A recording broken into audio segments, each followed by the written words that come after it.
بسم اللہ الرحمن الرحیم الحمد للہ رب العالمین والصلاة والسلام علی اشرف المرسلین نبینا و سیدنا محمد وعلی آلہ و اصحابہ اجمعین۔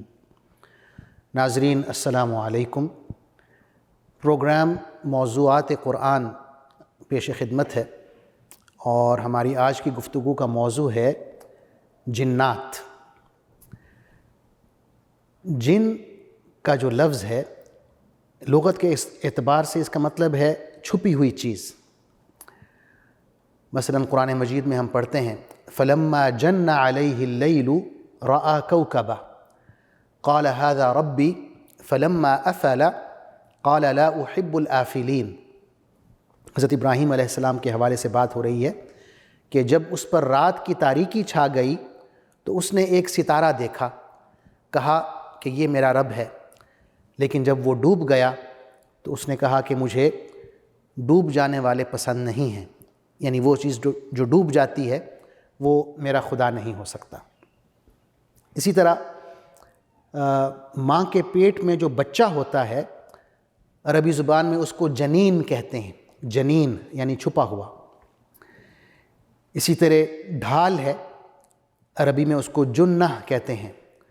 جنہ یعنی آپ ڈھال کے پیچھے چھپ جاتے ہیں اور اپنے آپ کو دشمن کے وار سے بچاتے ہیں۔ تو جنات جو ہیں ہم سے پوشیدہ ایک مخلوق ہے، ہم انہیں نہیں دیکھ سکتے، وہ ہمیں دیکھ سکتے ہیں۔ قرآن مجید میں سورہ اعراف میں اللہ تعالیٰ فرماتے ہیں جنات کے حوالے سے اِنَّهُ يَرَاكُمْ هُوَ وَقَبِيلُهُ مِنْ حَيْثُ لَا تَرَوْنَهُمْ کہ یقیناً وہ یعنی شیطان اور اس کے ساتھی تمہیں وہاں سے دیکھتے ہیں جہاں سے تم انہیں نہیں دیکھ سکتے۔ تو یہ لغوی طور پہ جن کا معنی ہے، لفظ جن جو ہے اس کا معنی یہ ہے مخفی چیز، چھپی ہوئی چیز، اور اسی سے لفظ جنہ ہے اور جنین ہے۔ جنات کی تخلیق کے حوالے سے کہ یہ کون سا مادہ ہے جس سے جنات کی تخلیق ہوئی ہے، ہمیں بتایا گیا ہے قرآن مجید میں بھی اور احادیث میں کہ اللہ تعالیٰ نے جنات کو آگ سے پیدا کیا ہے۔ قرآن مجید میں ہے وَالْجَانَّ خَلَقْنَاهُ مِن قَبْلُ مِن نَارِ السَّمُومِ، اور ہم نے جنات کو انسانوں سے پہلے آگ کی لپٹ سے پیدا کیا۔ تو اس سے ہمیں یہ بھی معلوم ہوا کہ جنات جو ہیں ہم سے پہلے پیدا کر دیے گئے تھے،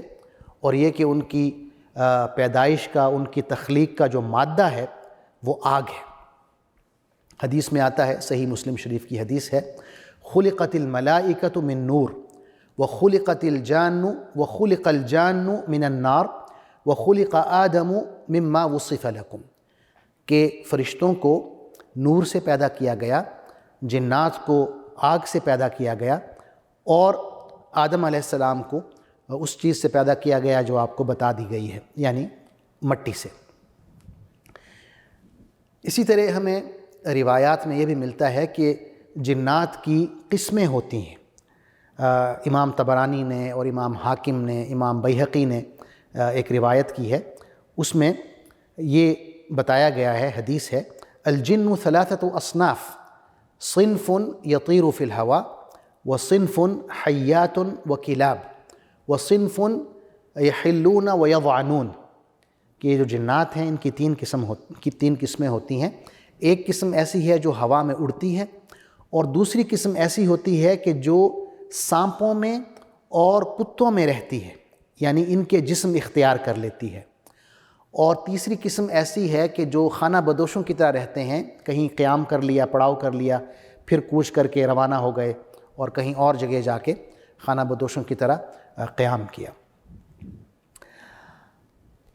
ہم دیکھتے ہیں، آپ لوگوں نے بھی دیکھا ہوگا کہ بعض لوگ ایسے ہیں کہ جو جنات کے وجود سے ہی انکار کر دیتے ہیں، جبکہ اگر ہم قرآن مجید پڑھیں تو جن کا جو لفظ ہے قرآن مجید میں 22 دفعہ آیا ہے، اور اس کی جو جمع ہے، پلورل ہے، جان، وہ 7 دفعہ آیا ہے۔ اور قرآن مجید میں ایک پوری سورت ہے جس کا نام ہے سورہ جن، سورہ نمبر 72 ہے 29ویں سپارے کی، اور اس کی جو ابتدا ہے وہ اس طرح ہوتی ہے، قل اوحی الی انہ استمع نفر من الجن فقالوا انا سمعنا قرآنا عجبا یہدی الی الرشد فآمنا به ولن نشرک بربنا احدا، کہ اے نبی صلی اللہ علیہ وسلم کہو کہ وحی کے ذریعے مجھے بتایا گیا ہے کہ جنوں کے ایک گروہ نے میری تلاوت سنی اور کہا کہ ہم نے ایک عجیب قرآن سنا ہے جو راہ راست کی طرف ہدایت کرتا ہے، رہنمائی کرتا ہے، لہٰذا ہم اس پر ایمان لے آئے ہیں اور اب ہم اپنے رب کے ساتھ کسی کو شریک نہیں ٹھہرائیں گے۔ یہ سورہ جن کی پہلی آیات ہیں۔ یہ سورہ احقاف میں ہم پڑھتے ہیں،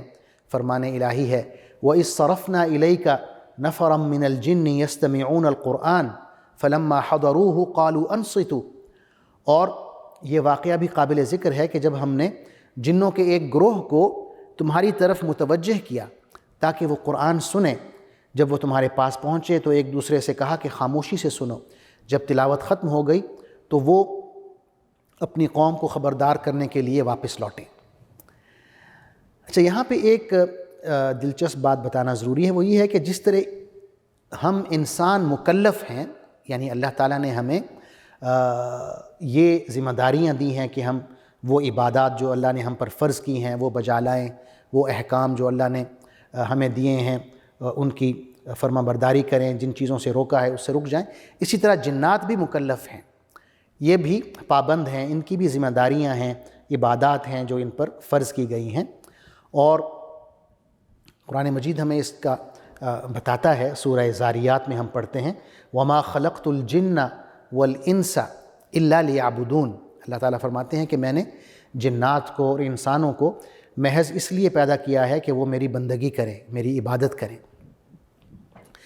اسی طرح احادیث میں ہم یہ بھی پڑھتے ہیں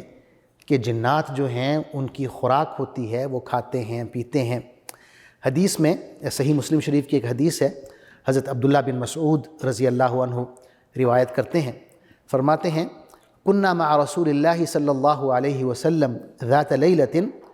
ففقدناہ فالتمسناہ فی الأودیة والشعاب، کہ ایک رات ہم رسول اللہ صلی اللہ علیہ وسلم کے ساتھ تھے، لیکن کچھ دیر بعد ہم نے دیکھا کہ رسول اللہ صلی اللہ علیہ وسلم ہم سے کہیں چلے گئے ہیں اٹھ کے، تو ہم آپ کو ڈھونڈتے رہے پہاڑوں میں، وادیوں میں، لیکن آپ ہمیں نہیں ملے اور ہم بہت پریشان ہو گئے۔ اور جب فجر کا وقت ہوا تو آپ صلی اللہ علیہ وسلم غار حرا کی طرف سے تشریف لا رہے تھے، تو آپ نے ہمیں فرمایا اتانی داعی الجن فذهبت معه فقرأت علیہم القرآن، کہ جنات کی طرف سے ایک شخص مجھے بلانے آیا تھا تو میں اس کے ساتھ گیا اور میں نے ان سے ملاقات کی، انہیں قرآن مجید پڑھ کے سنایا، اور پھر آپ صلی اللہ علیہ وسلم فرمایا کہ میں نے ان سے یوں کہا، انہوں نے مجھ سے کھانے کی فرمائش کی تو میں نے ان سے یوں کہا لَكُمْ كُلُّ عَظْمٍ ذُكِرَ اسْمُ اللَّهِ عَلَيْهِ يَقَعُ فِي أَيْدِيكُمْ أَوْفَرَ مَا يَكُونُ لَحْمًا، کہ ہر وہ جانور جسے اللہ کے نام پر ذبح کیا گیا ہے اس کی ہڈی جب آپ کو ملے گی تو اس حالت میں ملے گی جیسے وہ پہلے تھی، یعنی اس پر گوشت چڑھا ہوا ہوگا۔ پھر فرمایا وَكُلُّ بَعْرَةِ عَلَفٍ لِدَوَابِّكُمْ،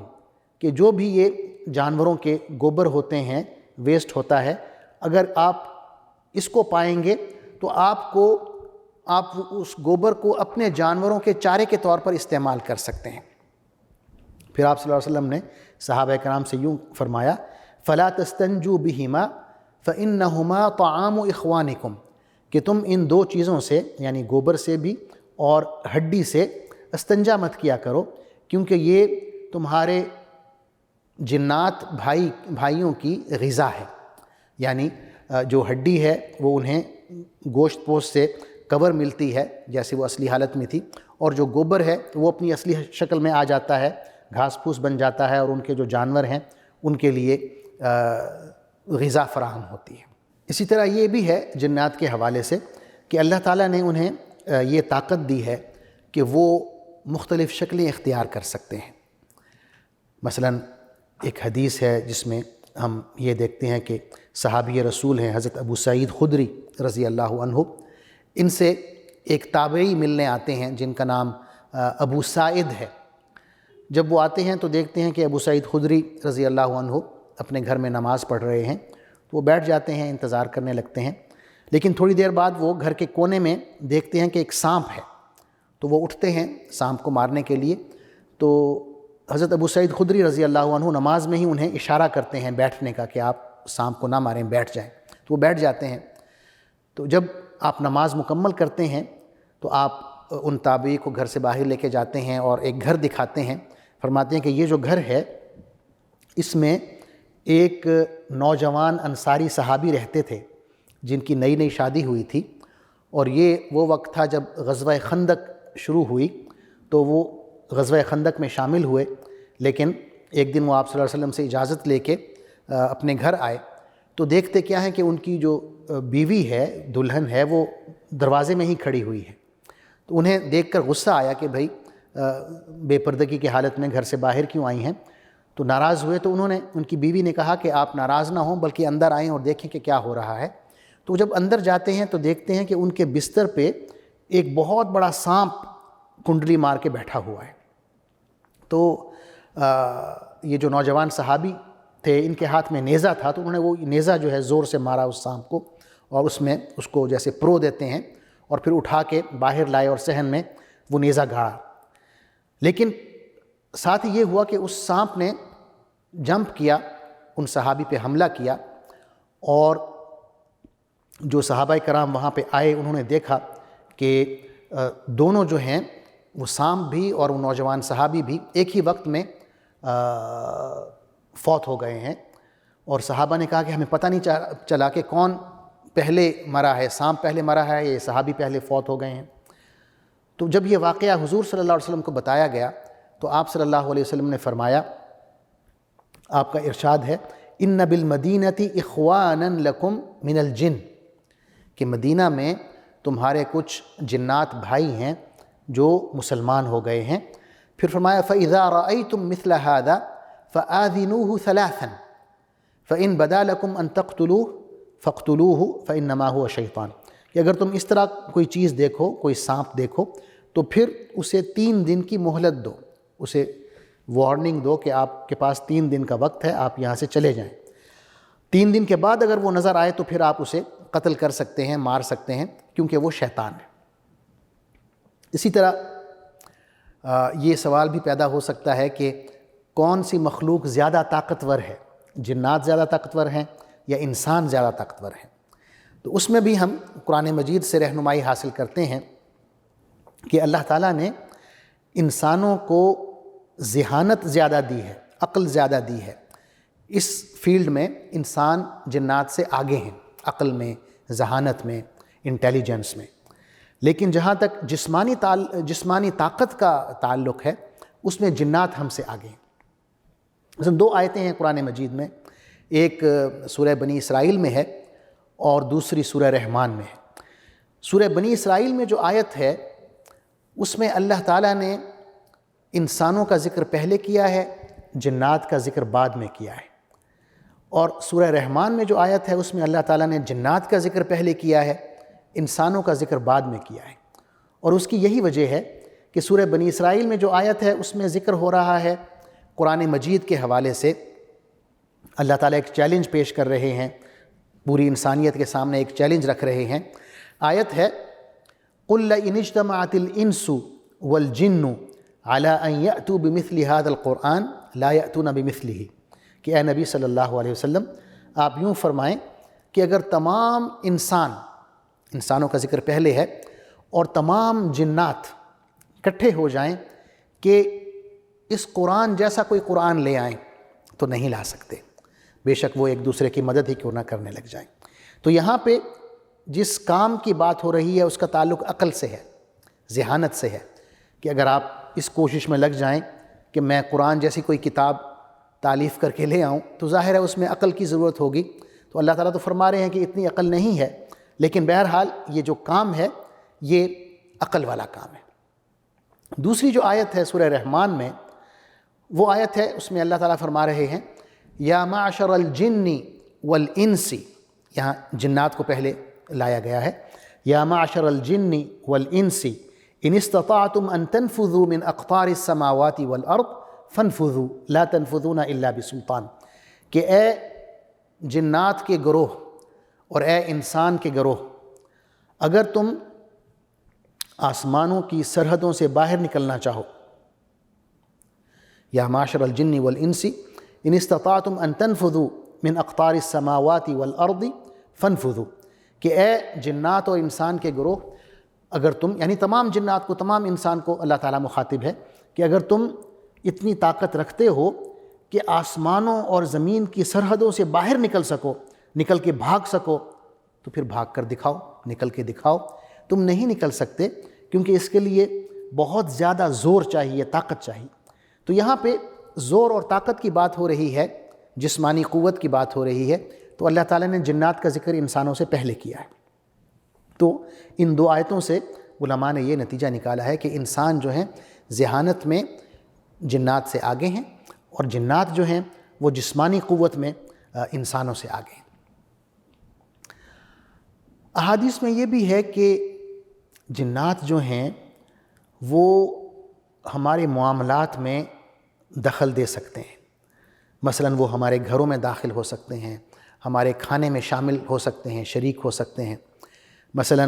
صحیح مسلم شریف کی حدیث ہے، آپ صلی اللہ علیہ وسلم کا فرمان ہے، اذا دخل الرجل بیتہ فذکر اللہ عز وجل عند دخولہ وعند طعامہ قال الشیطان لا مبیت لکم ولا عشاء۔ جب کوئی شخص اپنے گھر میں داخل ہوتا ہے اور اللہ تعالیٰ کا ذکر کرتے ہوئے داخل ہوتا ہے، مثلا آپ بسم اللہ کہتے ہیں، السلام علیکم جو ہے یہ بھی اللہ کا ذکر ہے، کیونکہ السلام اللہ کے ناموں میں سے ایک نام ہے۔ تو جب کوئی شخص اپنے گھر میں اللہ کا ذکر کرتے ہوئے داخل ہوتا ہے، اور پھر جب وہ کھانا کھانے بیٹھتا ہے تب بھی اللہ کا ذکر کرتے ہوئے کھانے کا آغاز کرتا ہے، تو شیطان کہتا ہے کہ اس گھر میں آپ نہ رات گزار سکتے ہیں، نہ آپ کھانا کھا سکتے ہیں۔ پھر آپ صلی اللہ علیہ وسلم نے فرمایا وَإِذَا دَخَلَ فَلَمْ يَذْكُرِ اللَّهَ عِنْدَ دُخُولِهِ قَالَ الشَّيْطَانُ أَدْرَكْتُمُ الْمَبِيتَ۔ اور اگر کوئی شخص اس حالت میں گھر میں داخل ہوتا ہے کہ اللہ کا ذکر نہیں کرتا، تو شیطان کہتا ہے اپنے ساتھیوں سے کہ آج رات ہم اسی گھر میں گزاریں گے۔ پھر فرمایا وَإِذَا لَمْ يَذْكُرِ اللَّهَ عِنْدَ طَعَامِهِ قَالَ الشَّيْطَانُ أَدْرَكْتُمُ الْمَبِيتَ وَالْعَشَاءَ۔ اور جب کوئی شخص نہ تو گھر میں داخل ہوتے ہوئے اللہ کا ذکر کرتا ہے، نہ کھانا کھاتے ہوئے اللہ کا ذکر کرتا ہے، تو شیطان اپنے ساتھیوں سے کہتا ہے کہ رات بھی یہاں گزاریں گے اور کھانا بھی انہی کے ساتھ بیٹھ کر کھائیں گے۔ تو یہ ایک مداخلت ہے جنات کی طرف سے انسانی زندگی میں، اور اس کی جو وجہ ہے حضور صلی اللہ علیہ وسلم نے بتائی ہے کہ وہ اللہ کا ذکر نہ کرنا یا اللہ کے ذکر سے غفلت برتنا ہے۔ اسی طرح احادیث میں یہ بھی آیا ہے کہ جنات جو ہیں ان کے رہنے کی جگہیں کون سی ہیں، کہاں کہاں وہ رہتے ہیں۔ مثلا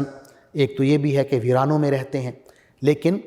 جہاں تک میں نے ذکر کیا کہ وہ گھروں میں بھی مداخلت کرتے ہیں، اس حوالے سے ہم حدیث پڑھتے ہیں جو صحیح بخاری میں بھی ہے، صحیح مسلم میں بھی ہے۔ حضور اکرم صلی اللہ علیہ وسلم کا فرمان ہے ان هذه الحشوش محتضرہ، فاذا کہ یہ جو باتھ رومز ہیں اس میں شیطانوں کی رہائش ہوتی ہے۔ ان هذه الحشوش محتضرہ فاذا اتى احدكم الخلاء فليقل اللهم انی اعوذ بک من الخبث والخبائث۔ جب تم میں سے کوئی شخص بیت الخلاء میں جائے، باتھ روم میں جائے، تو جانے سے پہلے یہ دعا پڑھے اللہم انی اعوذ بک من الخبث والخبائث، کہ اے اللہ میں مرد اور جنات میں جو مرد ہیں اور عورتیں ہیں ان سے تیری پناہ طلب کرتا ہوں، تیری پناہ میں آتا ہوں۔ تو جب ہم یہ دعا پڑھ کے جاتے ہیں تو شیطانوں کے حملے سے ہم محفوظ رہتے ہیں، کیونکہ شیطانوں کا ہمارے ساتھ جو رشتہ ہے وہ دشمنی کا رشتہ ہے، وہ حسد کا اور بغض کا رشتہ ہے۔ سید قطب اپنی تفسیر میں لکھتے ہیں کہ یہ جو دشمنی کا رشتہ ہے یہ روز اول سے چلا آ رہا ہے، جب اللہ تعالیٰ نے فرشتوں سے کہا کہ آدم علیہ السلام کو سجدہ کریں، تمام فرشتوں نے سجدہ کیا، شیطان جو تھا ابلیس اس نے انکار کیا، اور نہ صرف یہ کہ انکار کیا بلکہ اس انکار پہ اپنے فلسفے گھڑنا شروع ہو گیا کہ انا خیر منہ، میں اس سے بہتر ہوں، مجھے تم نے آگ سے پیدا کیا، اس کو مٹی سے پیدا کیا۔ تو اللہ تعالیٰ نے اس کو دھتکار دیا، قیامت تک اس پر لعنت بھیجی۔ تو اس وقت شیطان نے چیلنج کیا اللہ کو کہ اس کی وجہ سے تم نے مجھے دھتکارا ہے، تو میں اس کو قیامت تک اس کو بہکاؤں گا، اس کو راہ راست سے ہٹانے کی کوشش کروں گا، کیونکہ اس کے دل میں حسد پیدا ہوئی آدم علیہ السلام کے خلاف، اور پھر آدم علیہ السلام کی جتنی اولاد ہے وہ بھی شیطان کے اس حسد کا شکار ہو رہی ہے، اور شیطان کی جو اولاد ہے وہ آدم علیہ السلام کی اولاد پر حملوں میں مسلسل شامل ہے۔ تو یہ جو حملے ہیں، اس میں ایک حملہ یہ بھی ہے کہ وہ انسانی جسم میں داخل ہو جاتا ہے۔ حضور اکرم صلی اللہ علیہ وسلم کا فرمان ہے، الشیطان یجری من ابن آدم مجری الدم، شیطان جو ہے انسان کے جسم میں اس طرح دوڑتا ہے جیسے انسان کے جسم میں خون دوڑتا ہے، یعنی یہ ایک حملے کا طریقہ ہے، اور اس طرح وہ انسان کو پریشان بھی کر سکتا ہے۔ حدیث میں آتا ہے کہ حضور اکرم صلی اللہ علیہ وسلم کے سامنے ایک بچہ لایا گیا جس پہ شیطان کا حملہ ہوا تھا، تو حضور صلی اللہ علیہ وسلم نے اس کا علاج فرمایا اس بچے کا۔ آپ کا ارشاد ہے، آپ نے یوں کہا، بسم اللہ انی عبد اللہ اخسأ عدو اللہ، کہ اللہ کے نام سے میں دم کر رہا ہوں، شروع کر رہا ہوں علاج، میں اللہ کا بندہ ہوں، اے اللہ کے دشمن یہاں سے دفع ہو جاؤ۔ تو وہ شیطان جو ہے وہ جن اس بچے سے نکل گیا۔ یا اسی طرح ایک خاتون کا ذکر آتا ہے حدیث میں جس کا نام ظفر ہے، اس پر بھی شیطان کا حملہ ہوتا تھا اور وہ بے ہوش ہو جاتی تھیں، تو وہ حضور صلی اللہ علیہ وسلم کے پاس آئیں اور کہا کہ یا رسول اللہ میرے لیے دعا کریں کہ میں ٹھیک ہو جاؤں۔ تو حضور صلی اللہ علیہ وسلم نے فرمایا کہ میں دعا کر لوں گا، لیکن اگر تم صبر کرو تو پھر تمہارے لیے جنت کی بشارت ہے۔ تو اس خاتون نے کہا کہ یا رسول اللہ میں صبر کرتی ہوں، لیکن بس آپ یہ دعا کریں کہ جب میں بے ہوش ہوں تو میرا حجاب نہ اترے، میں بے پردہ نہ ہوں۔ تو آپ صلی اللہ علیہ وسلم نے پھر یہ دعا فرمائی کہ اگر اس طرح کی آزمائش آئے تو ظفر جو ہیں بے پردہ نہ ہوں۔ اسی طرح ایک حملے کی شکل یہ بھی ہے کہ شیطان ہمارے بچوں پر حملہ آور ہوتا ہے۔ مثلا حدیث میں آتا ہے، حضور اکرم صلی اللہ علیہ وسلم کا فرمان ہے، اذا كان جنح اللیل او امسیتم فکفوا صبیانکم فإن الشیاطین تنتشر حینئذ فإذا ذهب ساعة من الليل فخلوهم وأغلقوا الأبواب، کہ جب شام کا وقت ہو یا رات شروع ہونے لگے تو پھر اپنے بچوں کو گھر پر روک لو، کیونکہ اس وقت شیطان جو ہیں، جنات جو ہیں، وہ پھیل جاتے ہیں، منتشر ہو جاتے ہیں۔ جب رات کی ایک گھڑی گزر جائے، ایک پہر گزر جائے، یعنی مغرب کا جو وقت ہے، مغرب سے ذرا پہلے اور مغرب سے ذرا بعد کا وقت، یہ یہاں پہ مراد ہے۔ جب رات کا ایک پہر گزر جائے، مثلا عشاء کے وقت کے قریب آپ پہنچ گئے ہیں، پھر آپ نے فرمایا کہ اس وقت آپ انہیں باہر نکلنے دے سکتے ہیں۔ ساتھ ہی فرمایا کہ اپنے دروازوں کو بند کیا کرو رات کے وقت، اور ان پر اللہ کا نام لیا کرو، مثلا آپ بسم اللہ کہہ کے دروازہ بند کریں۔ پھر فرمایا فإن الشیطان لا يفتح بابا مغلقا، اگر کوئی دروازہ اللہ کے نام لے کے بند کیا گیا ہو تو شیطان اس کو نہیں کھول سکتا۔ پھر فرمایا وَأَوْقُوا قِرَبَكُمْ وَاذْكُرُوا اسْمَ اللَّهِ عَلَيْهِ، یہ جو پانی کے برتن ہیں، مشکیزیں ہیں، ان کو بند کرو اور اللہ کا نام ان پر لو۔ پھر فرمایا وَخَمِّرُوا آنِيَتَكُمْ، جتنے بھی دیگر برتن ہیں جس میں آپ کے کھانے پینے کی چیزیں ہیں ان کو ڈھانپ کر رکھو، اس پر ڈھکن دو۔ پھر فرمایا وَاذْكُرُوا اسْمَ اللَّهِ عَلَيْهِ، ان پر بھی اللہ کا نام لو۔ وَلَوْ أَن تَعْرِضُوا عَلَيْهَا شَيْئًا، آپ نے فرمایا کہ اگر ڈھکن نہیں ملتا تو اس پر کوئی بھی چیز آڑی کر کے رکھ دو تاکہ وہ شیطان کی بندش کا سبب بن سکے۔ اور آخر میں فرمایا وَأَطْفِئُوا مَصَابِحَكُمْ، کہ اپنے جو چراغ ہیں وہ گل کر کے چراغ بجھا کے سو، یہ نہ ہو کہ آپ سو جائیں اور چراغ جو ہیں وہ جلتے رہیں۔ تو یہ حضور اکرم صلی اللہ علیہ وسلم نے تعلیمات دی ہیں جنات کے حوالے سے، اور یہ کہ جنات جو ہیں ہم پر حملہ آور ہوتے ہیں۔ ایک بڑا دلچسپ واقعہ ہے حدیث میں کہ حضور اکرم صلی اللہ علیہ وسلم کے گورنر تھے طائف پر، ان کا نام ہے عثمان بن ابو العاص رضی اللہ عنہ۔ تو وہ مدینہ میں آتے ہیں تو آپ صلی اللہ علیہ وسلم انہیں دیکھ کر حیران ہوتے ہیں کہ آپ اپنی ذمہ داری چھوڑ کے مدینہ کیوں آ گئے ہیں؟ تو انہوں نے کہا کہ یا رسول اللہ، جب میں نماز پڑھتا ہوں تو میرے خیالات ادھر ادھر جانا شروع ہو جاتے ہیں اور میں نماز میں فوکس نہیں کر پاتا، جیسے کوئی چیز میرے سامنے آ گئی ہے اور میں بالکل نماز سے میری توجہ ہٹ گئی ہے۔ تو آپ صلی اللہ علیہ وسلم نے فرمایا کہ یہ شیطان ہے۔ آپ نے ان کے ہاتھ سینے پر تھپکی ماری اور پھر اپنا لعاب مبارک ان کے منہ میں ڈالا اور کہا کہ اب جاؤ اور اپنی گورنری سنبھالو، اب یہ جو وسوسے ہیں اور نماز سے توجہ کا ہٹنا ہے، یہ اب ایسا نہیں ہوگا۔ تو ناظرین، یہ مختصراً جنات کے حوالے سے یہ بات ہے کہ ایک پوشیدہ مخلوق ہے جنہیں ہم نہیں دیکھ سکتے، وہ ہمیں دیکھ سکتے ہیں۔ اللہ تعالیٰ نے ان کو آگ سے پیدا کیا ہے، اور یہ ہے کہ یہ انسان کی دشمن مخلوق ہے۔ شیاطین کا ذکر ہو رہا ہے، ان میں ایکسیپشن بھی ہے، وہ جنات جو